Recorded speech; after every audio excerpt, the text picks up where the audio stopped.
Well, hey there, sweet friends. I would love to know some of the exciting things you've been up to. So remember to go ahead and send me a DM on Instagram at Beautifully Changed or just comment on one of my posts. Say hi, introduce yourself, let me get to know you. Also, on my YouTube channel, I have week 9 ready for you for the 12-week self-love challenge.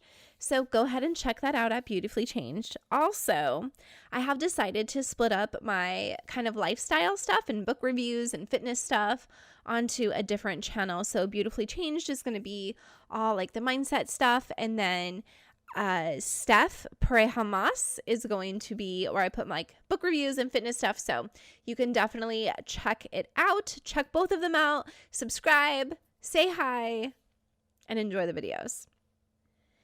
And remember, if you would like to have a personal session with me, go ahead and send me an email to stephanie@beautifullychanged.com, and I would love to support you on your journey. Welcome to the Beautifully Changed podcast. I am so excited to have you here. I love when you show up to learn some tools or hear a story that helps you level up your own journey. I'm Steph Hamas, your host, and I'm just sending some love to you. Okay, today I had a listener send me a message requesting to be a guest on the podcast. And because I thought her story might be one that touches you or one that you can relate to, I agreed to have her come on. So her name is Claire Glossa, and she is here to share a little bit of her story with you, just in case you can relate and want just an extra dose of love sent your way. So Claire is a 27-year-old lady living her best life in the little state of Connecticut. She currently works as a pharmacy technician at CVS, and she is looking to advance her career as a registered nurse someday. She loves helping people in any way she can. She absolutely loves animals and wishes she could save every single one on the planet. Her dog, Athena, is the most absolute love of her life. She's the sweetest girl, and she loves to learn how to cook new meals and how to persevere in life. Every day is a new learning experience for her, and Claire lives by the quote, "The glass is always half full, not half empty." So I hope you're able to get something out of this conversation. And if you have any follow-up questions, please go ahead and reach out to me or to Claire. You can find Claire on Instagram at ClaireBear125. And I'm at Beautifully Changed. Also, I would love it if you left me a review. It really helps the podcast be seen even more than it already is.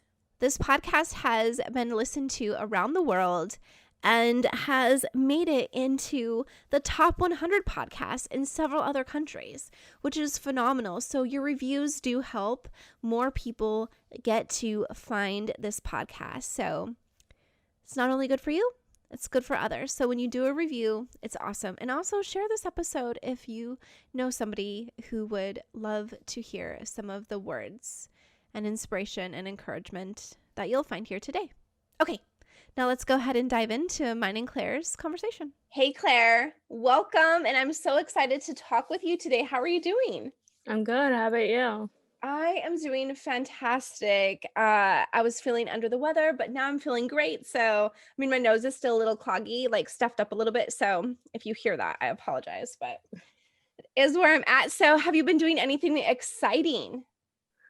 I have been doing some shopping with my mom. I've been going out with my friends. I just went to Express yesterday and got a bunch of clothes with my best friend.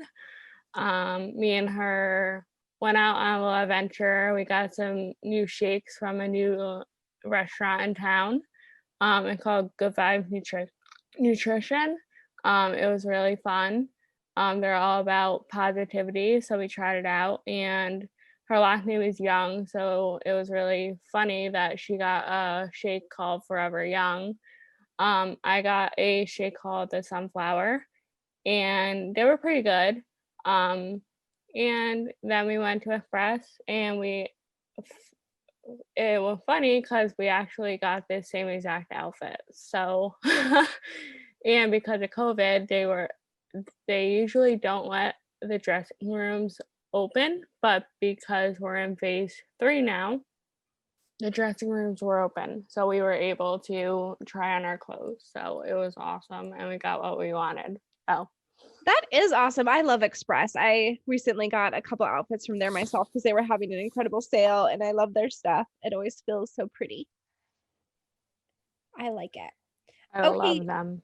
so Claire, you came on because you want to share a little bit of your story in case any listeners can relate and just kind of help just send them some love and inspire them and let them know that they too can overcome challenges that life sends them. And so you've definitely had some pretty big challenges come your way, especially in your childhood. So, can you go ahead and share some of your story with us? I would love to. So when I was born at 2 weeks old, I found out I had no thyroid. If you don't know what a thyroid is a gland in your throat area. It is a it's a gland, and it's basically a big part of your body that is very controlling for your metabolism. It runs your body, and I completely do not have one. I was diagnosed at 2 weeks old, and if they had not found out, I would not really be all that here today. I would be mentally challenged. I would be a dwarf. The way they found out that I was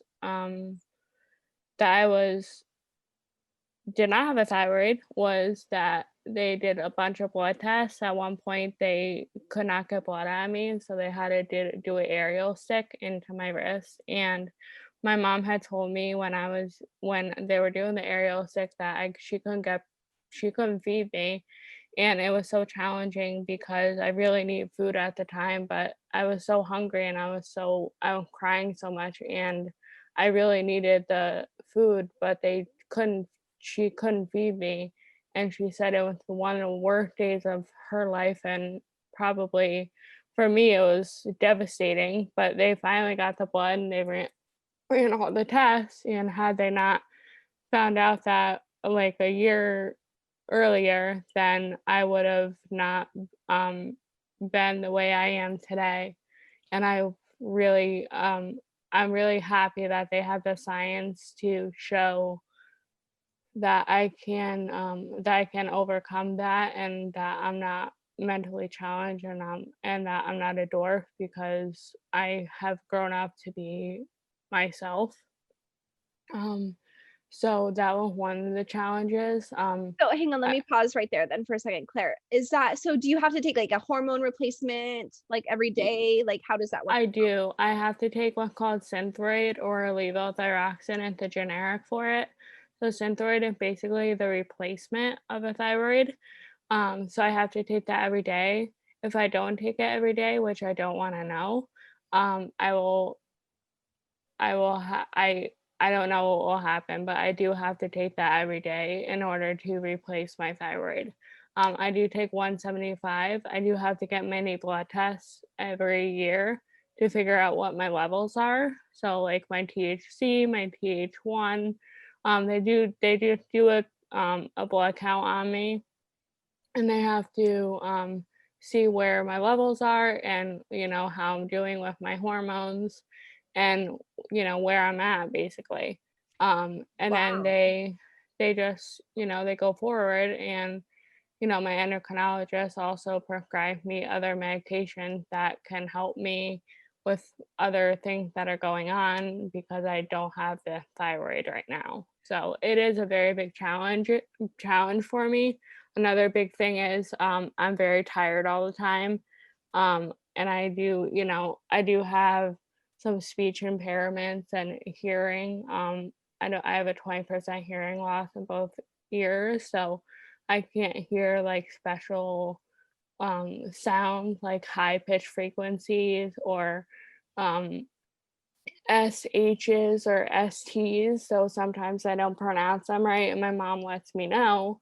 But I did have that training in school when I was little, so they kind of trained me how to speak.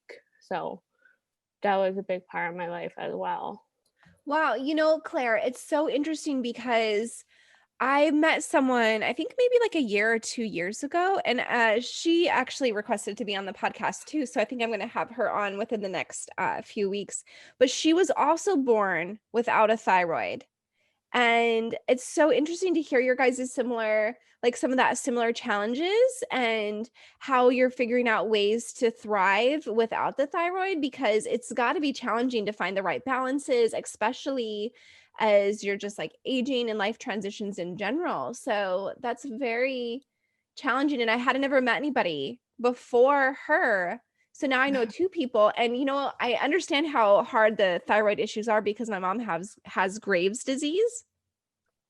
And so Okay. just hearing her challenge with her thyroid, and I think she actually had to get it removed a few years ago, and they didn't sew something or stitch something up correctly, and so her throat filled up with blood. So Oh, no. she had this, like, huge ball of blood in her throat, so she had to go in and do an emergency surgery to fix that.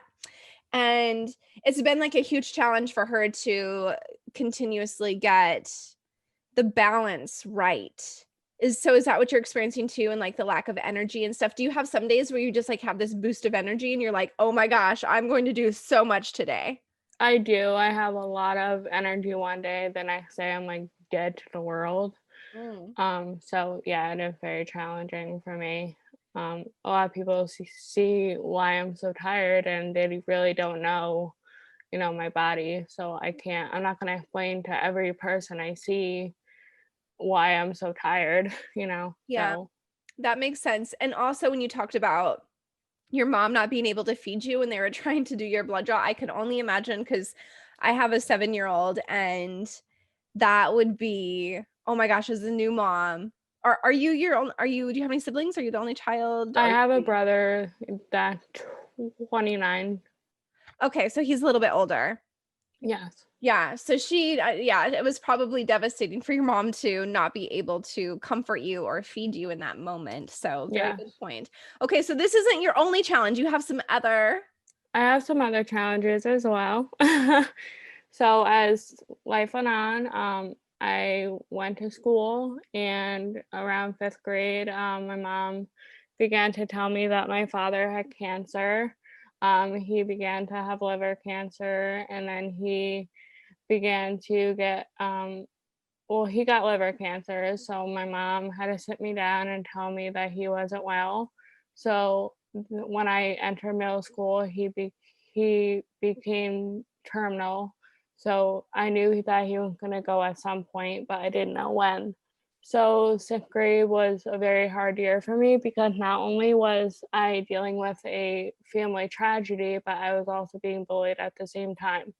So every day I would go home and I would go see my dad and see what I could do for him. Some day he had great days on chemo, some days he had bad days on chemo.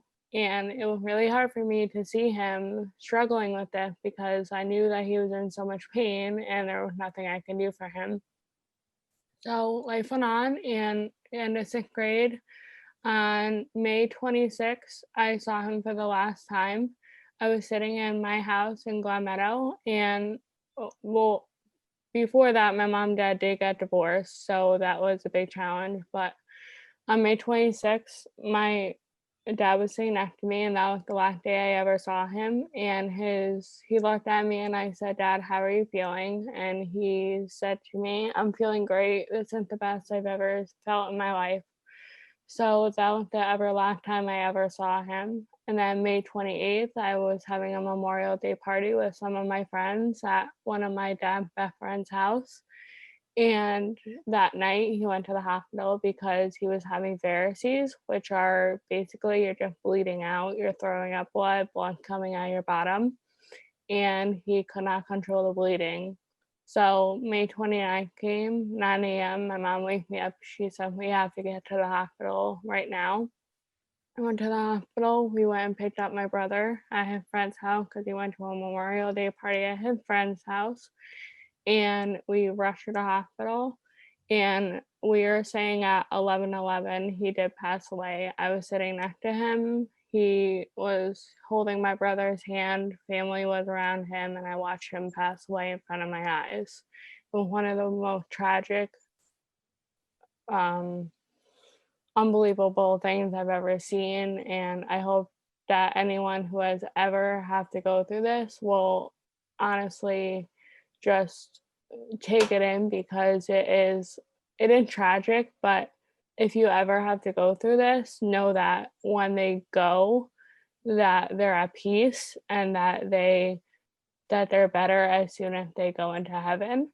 And I remember that day like it was yesterday, and I'm still like every day I I pause, because I can't believe that I saw him die. So Did it give you any comfort knowing that the couple days before he had said he's feeling the best he's ever felt, or did that make it harder for you?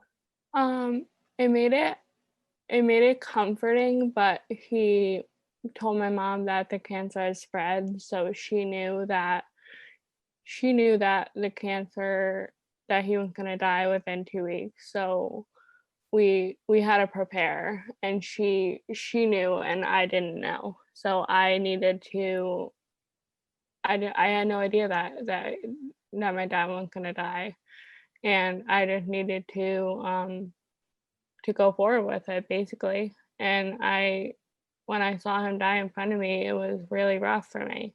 So I Yeah, that just Oh, sorry. I was just gonna say, I can imagine how hard that would be to be in 6th grade yeah, and see your dad take his last breath. And yeah. it sounds like you comforted yourself with telling yourself that, he's peaceful now, he's better, and to even be there and be that emotional support for him and in that moment is probably extremely powerful, even though you were so little, so young.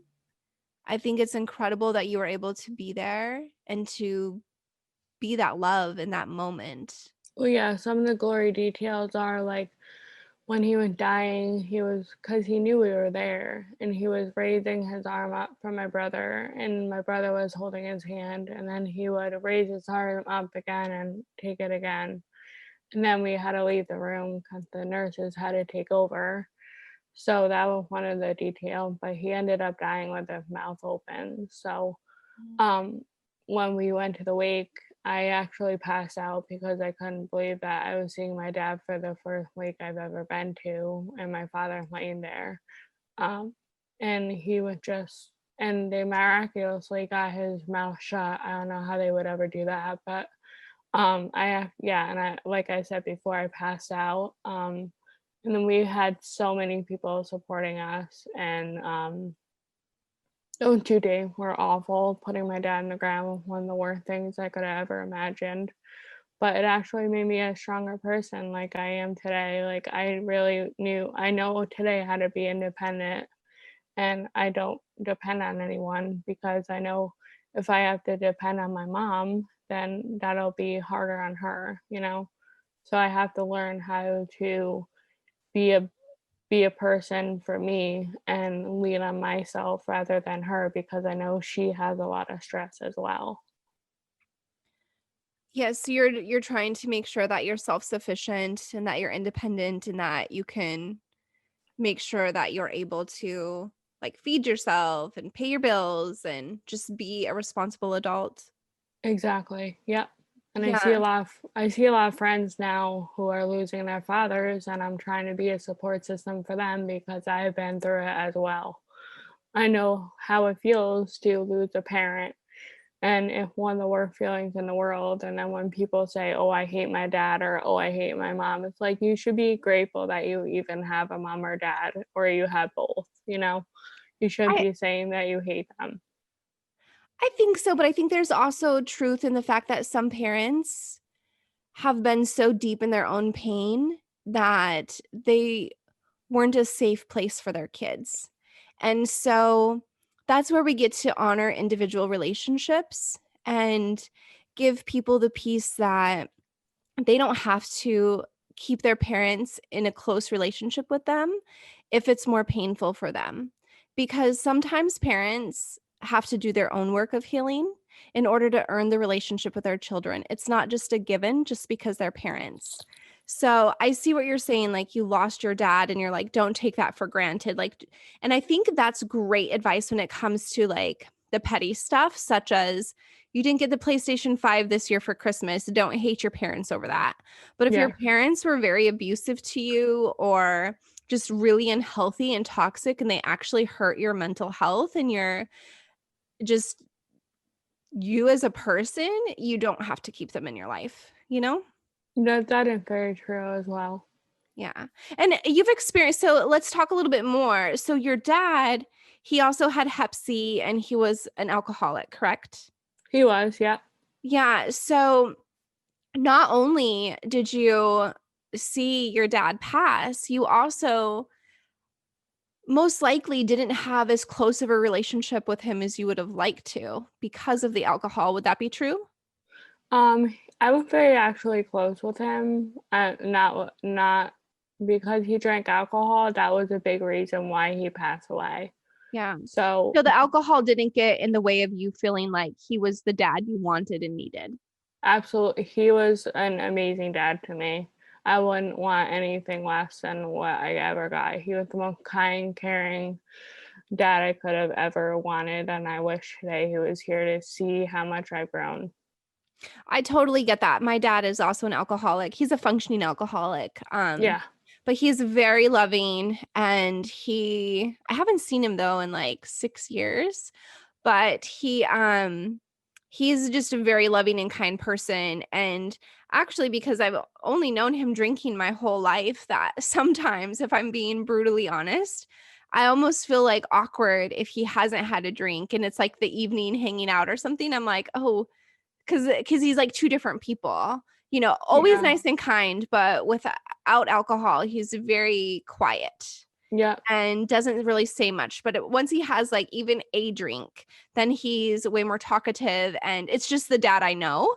So, but I also have accepted a long time ago that, like, I think when I was a teenager, I accepted that he's just alcohol is always going to be a part of his life, and I can still really love him. Now, luckily, he wasn't an abusive drunk, right? Or somebody who becomes abusive when they drink alcohol. So he was just remained loving. I mean, I just don't expect him to change. I just know this is who he is and who he's choosing to continue to be. So I Yeah. don't let it interfere with our relationship in a sense, you know, but it did. And I want to know how this for you as well, since, you know, your dad was an alcoholic and he had hep C and died from liver cancer. How has this influenced your relationship with alcohol or even people like your friendships or anybody you're going to date? Do you have a different lens on how you see alcohol in your relationships? Well, I don't like that's a really hard question for me because in my last relationship, all me and my ex-boyfriend did was go to bars and it was awful. I never really got to know him as a person. And if he's listening right now, which I hope he does, I want him to know that I wish that we could have grown because all we really did was go to bars. And it wasn't fair to me because I didn't really get to know him as a person. All we would do is go to bars and then go home and we would FaceTime. That's not how a relationship is. We're supposed to hang out and do stuff outside of bars, like go fishing or go for a walk or go hiking or go to a movie or something that doesn't involve alcohol all the time. That's not how a relationship works for me. Maybe at night we could do one bar or something or do something fun, then go to a bar for a drink. But it's not all about drinking for me. And that's what I did in my last relationship. And I feel that that's what ruined it for me.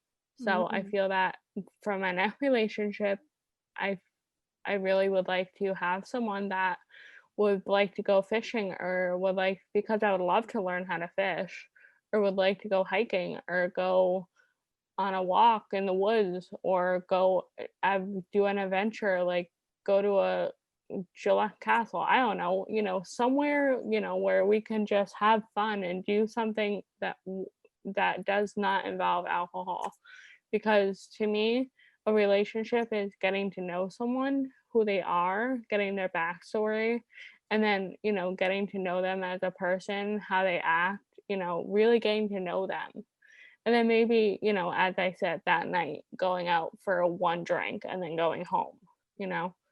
Yeah, that makes so much sense. That's kind of how I set boundaries around alcohol and dating and with friends as well, that I just wanted to make sure that the person I decided to marry and spend my life with and like have my own family with was that it was fine if we drank, but if it was like the only thing they wanted to do or they drank all the time or they need a drink, if they had any alcoholic tendencies, I was like, I'm going to pass. I didn't care how hot he was, how nice he was, anything like that, how much fun we had together. If drinking was something that was kind of a huge part of his life, it was something I skipped out on.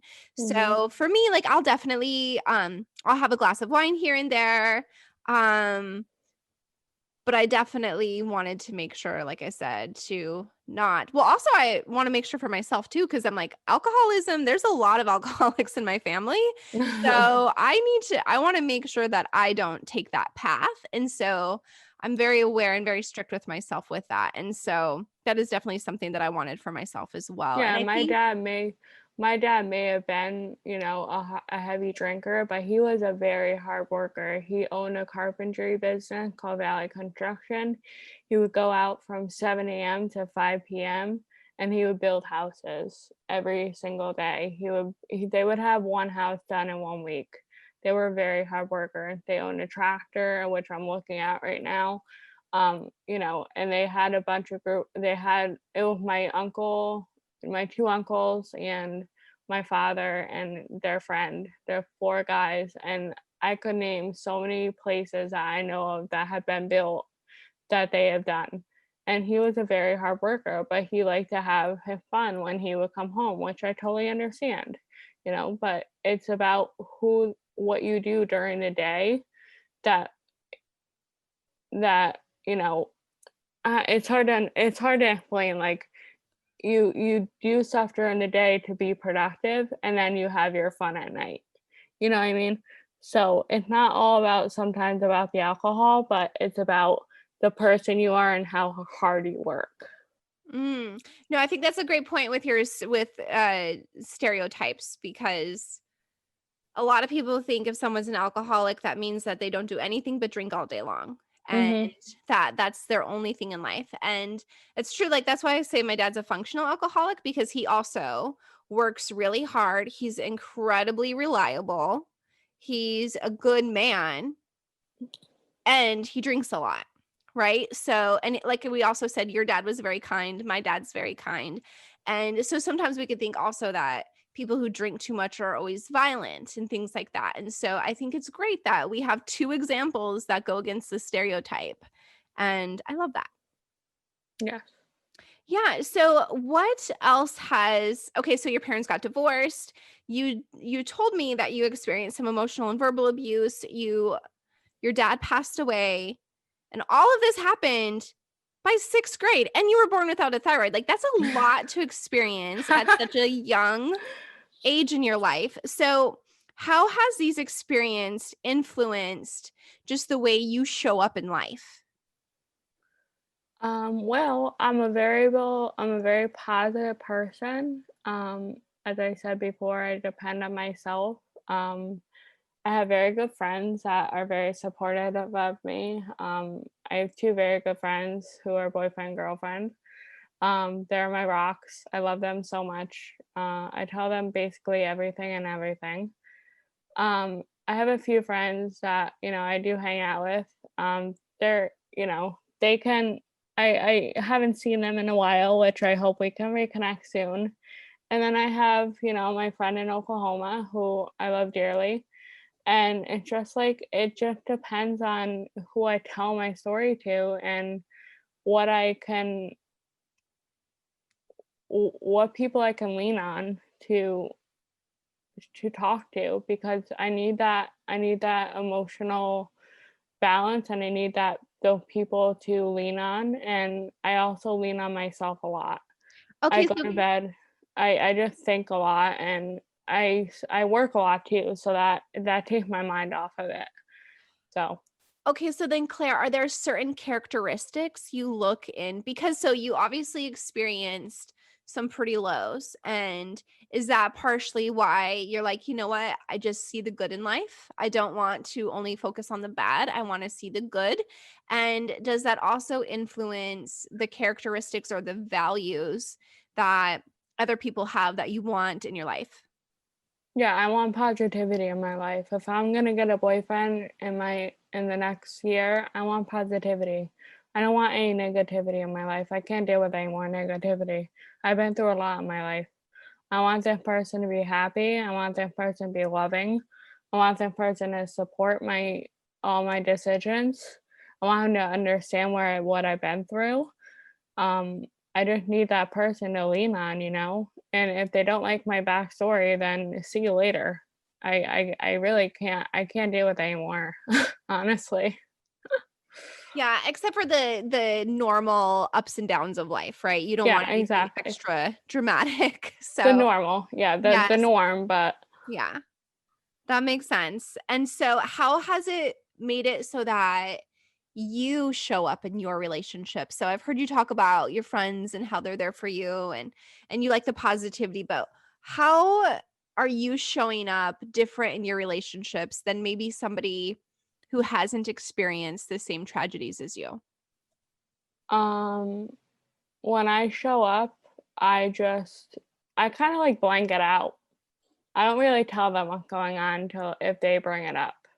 So I just show up and I'm happy and kind of like I kind of like let that go, you know, and I have my fun and I let them talk to me and if they want to bring it up to me, then they bring it up to me, but if they're not going to talk to me about, my backstory, then I'm not going to talk to them about my backstory.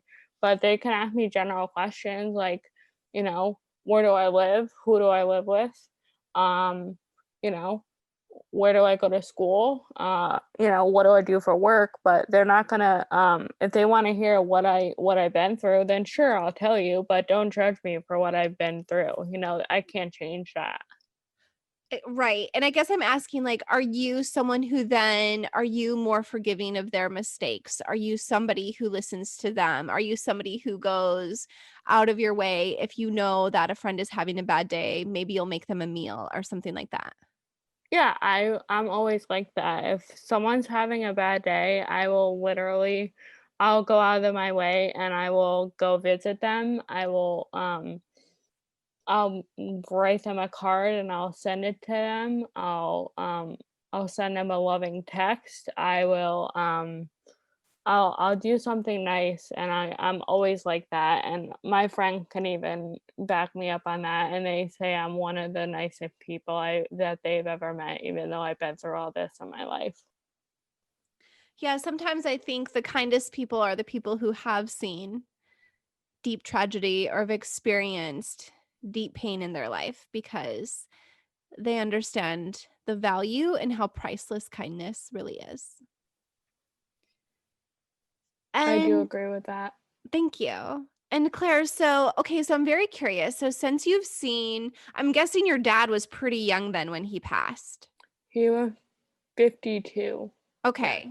I would consider that young. And so what had and also just I think when you see so many things that create pain in our life, it can send us down to, well, I mean, more than two paths, but the two basic paths are you strive to thrive or you focus on the pain and the anger. And that can take you down a very similar path of just having more pain come into your life. So I'm curious, since you have experienced so much pain and you're really big on learning how to persevere and overcome those obstacles and focus on the positive and see the silver lining. But what about risks in your life? And since you've experienced all this, how has it influenced your ability to move through fear and take risks and live life fully? Do you know what I mean? Kind of. Okay. So let me break it down. So since you've experienced and you know that life can be ended so young, has it made it so that you find yourself being braver and taking more risks and going after what you want? Yes, but I'm more careful with myself. I don't like to do stuff that I know could potentially hurt myself. Um, I don't wanna end up hurt. I don't wanna end up where my dad is right now. Um, I really think about what I'm doing all the time, like, and I also think about, where my life will take me when I'm older. I am 27 right now. What's gonna happen in 30 years from now? I don't want to take any risks. I want to live in the moment. I want my life to take me where I want to go. I love that. So, Claire, what is the message that you want to send people? What do you want people to know? My message for people who have been through this is to always believe in yourself, even if you feel that you're not good enough. If you feel that you need to depend on your mom or dad. If you lost your mom, depend on your dad. If you lost your dad, depend on your mom, but never depend on them too much. You always need to depend on yourself. You always need to see what yourself can do, because if I have done it, so can you.